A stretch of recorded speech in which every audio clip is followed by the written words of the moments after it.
Welcome to our channel. Today we how to transfer money from Venmo to Ally Bank. Quick fix step by step clearly. Open the Venmo app on your mobile device. Log into your Venmo account if you haven't already. Tap the icon in the upper left corner to access the menu. Select Transfer to Bank from the menu options. Choose the amount of money you want to transfer. If you are transferring for the first time, you may need to link your Ally Bank account. Tap Add Bank or Card and select Bank Account. Search for Ally Bank in the provided options.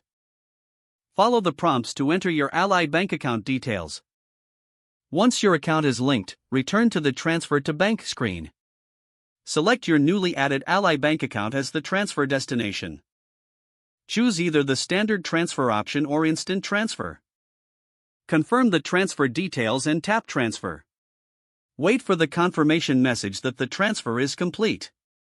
Check your Ally Bank account to ensure the funds have arrived.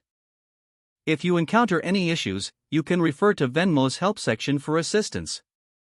If the page does not load, refresh the browser or try again in a private or incognito window. Make sure you are using the correct email address, then retype it carefully to avoid small typos. If your password is not accepted, use the reset option and create a new strong password you can remember.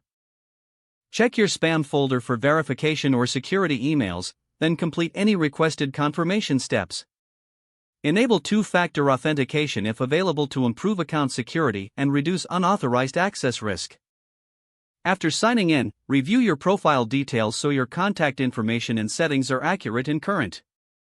If you see an error message, note it down and try again after restarting your device and internet connection. Log out when you finish, especially on shared devices, to keep your account and payment information secure. If the page does not load, refresh the browser or try again in a private or incognito window.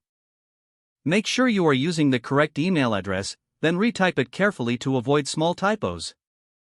If your password is not accepted, use the reset option and create a new strong password you can remember. Check your spam folder for verification or security emails, then complete any requested confirmation steps. Enable two-factor authentication if available to improve account security and reduce unauthorized access risk. After signing in, review your profile details so your contact information and settings are accurate and current.